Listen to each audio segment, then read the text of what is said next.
Bon, aujourd'hui, on se retrouve pour mon premier tuto mécanique. Bon, un tuto mécanique. Ouais, je sais, ça fait peut-être bizarre, vous allez vous dire, on s'en bat les couilles. C'est pas grave, je m'en fous, je le fais quand même.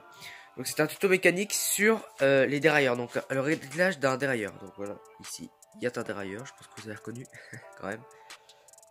Donc on va faire le réglage des dérailleurs. Donc ça tombait bien parce que fallait que je règle mon dérailleur, parce que genre, je me suis pris une branche et ça l'a déréglé, ou je sais pas, il fait n'importe quoi. Je viens de me rendre compte que ma cassette commençait de bouffer, va falloir que je change ma chaîne. Donc on va faire plusieurs tutos mécaniques parce que je m'y connais bien en vélo. J'ai fait en plus un stage dans une usine de vélo. Donc voilà, j'ai appris vraiment beaucoup de choses. Je sais monter un vélo de A à Z sans souci. Donc voilà, je vais faire plusieurs tutos mécaniques pour vous aider à réparer vos vélos soi-même au lieu d'aller payer chez un VT6 je sais pas, 50 € pour dévoiler une jante et régler un dérailleur quoi. Voilà, c'est totalement idiot. Donc c'est parti, on va passer à des petites explications de comment fonctionne un dérailleur. Donc voilà, sur un dérailleur, c'est simple, il y a 3 vis de réglage. Il y en a une ici et 2 là. Donc ces 3 vis servent à quelque chose. Celle-là, on pourrait croire qu'elle sert à rien, mais elle sert à quelque chose, vraiment.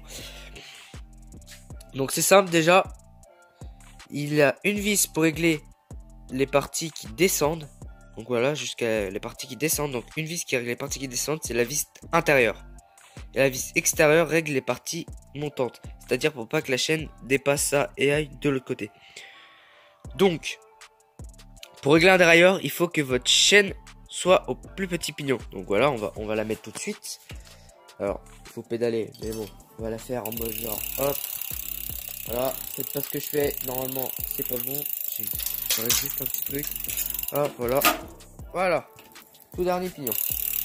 Il va falloir que je graisse ma chaîne, donc vous voyez, il commence à y avoir de la rouille. Il va falloir que je la graisse.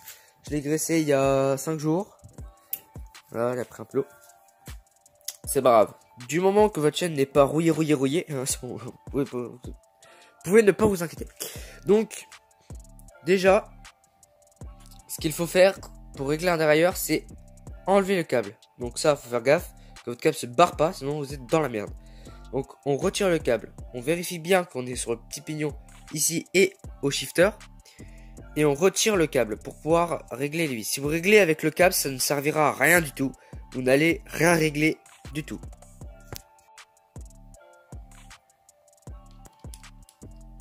Hey fuck.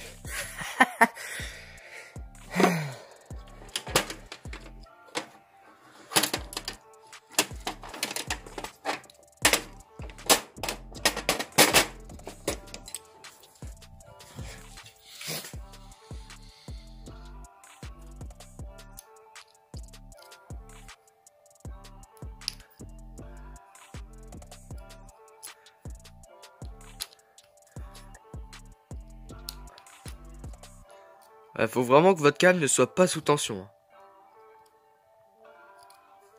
D'accord, une fois que ça c'est fait.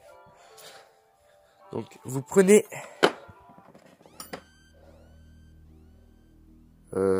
Qu'est-ce que j'en ai fait? Vous prenez votre clé Allen pour régler vos vis. Donc voilà, c'est celle-là. Le but, c'est que votre dérailleur soit bien en face de votre pignon. Voilà, tac, en face.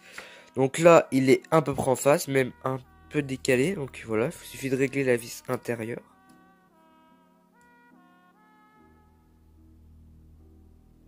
Voilà, un peu mieux. Il suffit de tourner juste un tout petit peu. Faut vraiment pas tourner fort parce que là, vous allez avoir de sacrés ennuis. Donc voilà, cette vis là est réglée. Donc on tourne, voir si on entend un bruit étrange.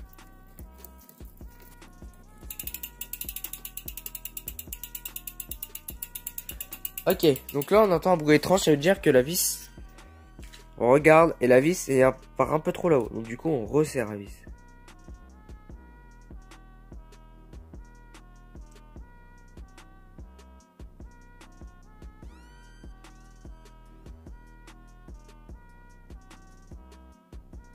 Voilà, donc faut vraiment que ça soit bien en face. Et on refait tourner.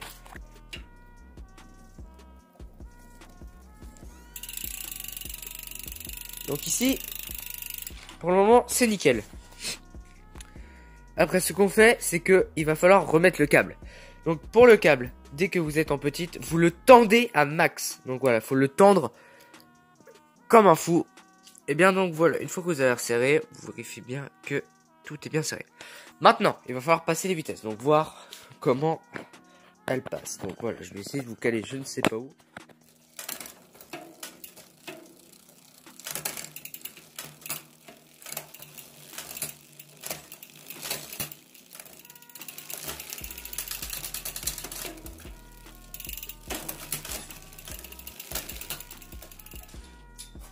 Donc maintenant, je vais régler la vis de butée en haut. En haut.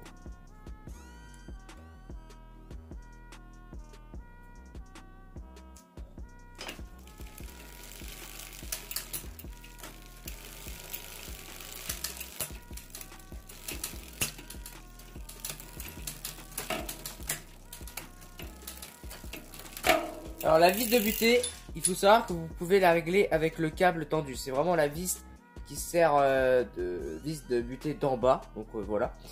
Donc tout ce qui est pour la partie descendante, que vous avez besoin de la régler avec le fil détendu. Donc là on fait un contrôle.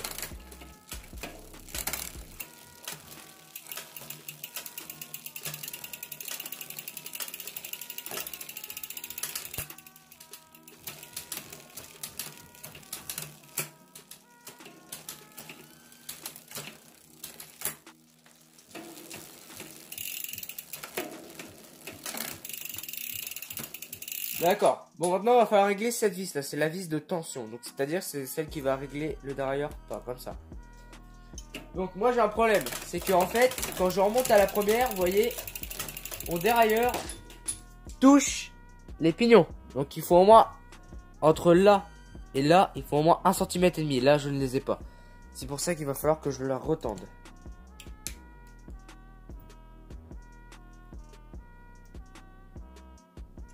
Voilà, je l'ai retendu. On regarde. Voilà, ça a l'air à peu près pas mal.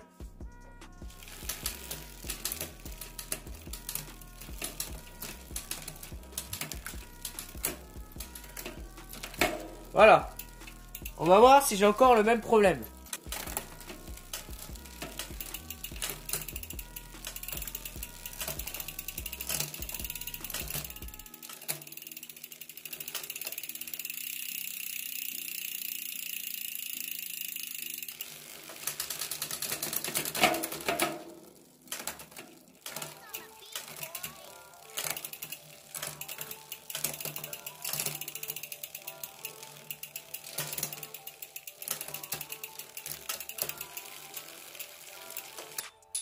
Ok, voilà. Donc là, le derrière est réglé. On a réglé la vis de butée pour le tendre. Donc je l'ai écarté de mes pignons parce qu'en fait, avant, il touchait les pignons. Donc c'était un peu chiant, ça sautait. On a réglé la vis de butée de descente. Donc voilà. Donc là, vous avez compris, il faut la régler au petit pignon avec le fil détaché. Il faut que, en fait, les galets soient en face de la chaîne qui est sur le petit pignon. Tout soit aligné. Et donc pour la vis de butée, vous montez jusqu'en haut. Et dès que vous arrivez en haut, il suffit de vous visser la vis et vous allez sentir que ça devient dur. Et dès que c'est dur, vous arrêtez. Pas besoin de forcer, de serrer vraiment fort. Ça veut dire que vous ne pourrez pas aller plus loin. Et même en forçant pour essayer d'aller plus loin, hop, il n'y va pas. Tout simplement. Donc voilà, j'espère que vous aurez à peu près compris. Et que ça vous aura à peu près servi ce tuto. Bon. En tout cas, moi, je repars avec un dérailleur bien réglé. Donc, prêt pour de nouvelles sessions. Allez, ciao, ciao. Voilà. Maintenant que vous étiez sur votre dérailleur, sur votre chaîne et tout ça, je vous conseille de la graisser. Donc, moi, ce que je fais pour la nettoyer. Vous voyez, vous avez vu tout à l'heure, j'avais un peu de rouille. Qu'est-ce que je fais? Je vais vous montrer, bien sûr. Alors, certains vont dire, t'es fou de faire ça, nanani. Peut-être. Mais ça marche bien. Donc vous mettez déjà au petit pignon. Parce que sinon il y en aura 110. Voilà. Petit pignon. Vous prenez un chiffon. On s'en fout. Il est peut-être dégueulasse. Un chiffon. On s'en fout. Un vieux pour nettoyer. WD-40. Voilà. Sur le chiffon.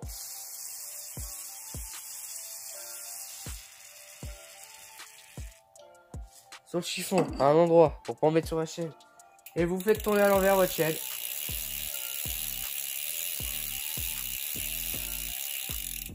Ce qui va la nettoyer, vous pouvez voir. Voilà.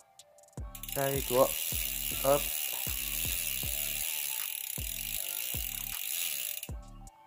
Sur les côtés aussi, bien sûr, parce qu'elle est sale sur les côtés.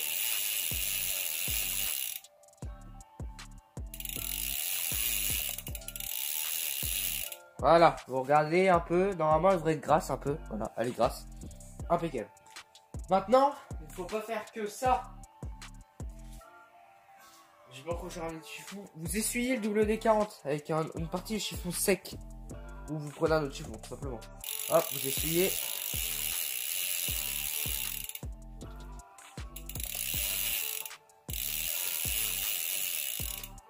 Regardez, voilà, c'est toujours un peu gras, mais moi. Et vous prenez du lubrifiant. Donc du lubrifiant pour chaîne quelconque. Vous pouvez prendre du Décathlon. Voilà, je prends du Décathlon. C'est Décathlon, c'est Bitwing, c'est de la merde. Bon, ils ont fait des vélos maintenant qui sont potables, on va dire, pour ceux qui veulent commencer le vélo. Mais on va dire tout ce qui est huile et tout ça, ça passe à peu près. Donc c'est pas très cher. C'est beaucoup moins cher que les autres et en plus elles font leur taf. Du moment que la graisse, du moment que la chaîne est graissée, ça suffit. Donc ce que vous faites pour pas en mettre de trop, c'est que vous cherchez un endroit de votre chaîne que vous allez reconnaître. Donc moi voilà, je vais chercher mon attache rapide qui est sur ma chaîne. Alors, elle est là, voilà, ici. Donc vous cherchez votre attache rapide ou un endroit de la chaîne que vous allez reconnaître en passant.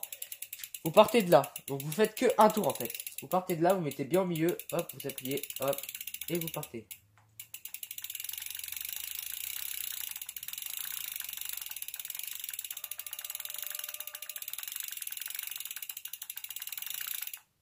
Voilà. J'ai retrouvé mon attache rapide. Elle est ici. Donc là, ce que vous allez faire, c'est faire passer toutes les vitesses. En allant doucement, sinon vous allez en avoir sur le disque.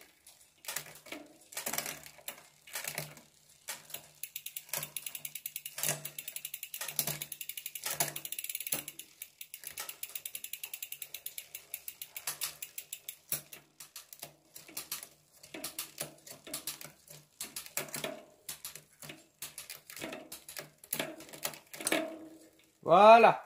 Maintenant, ce qu'il vous faire, vous reprenez votre chiffon, un endroit sec, et vous essuyez le surplus qu'il y a sur les côtés. Donc vous venez pincer sur le côté et vous passez en arrière doucement.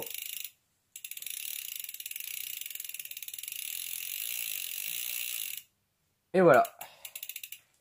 Donc je crois que je suis pas arrivé à mon attache rapide.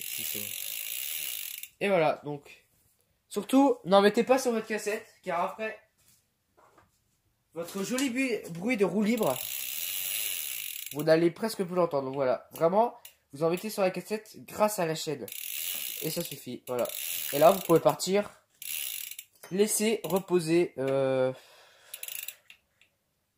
au moins bien 3 heures avant de rouler. Même une nuit, ce serait bien, mais 3 heures. Parce que sinon, ça va voler sur le disque. Donc voilà. Et si vous voulez présager, oula, si vous voulez garder votre dérailleur le plus longtemps possible fonctionnel, vous le mettez quand vous rentrez chez vous sur le petit pilon, le tout plus petit en bas. Et donc du coup, voilà, il va rester bien tendu jusqu'à la fin de sa vie.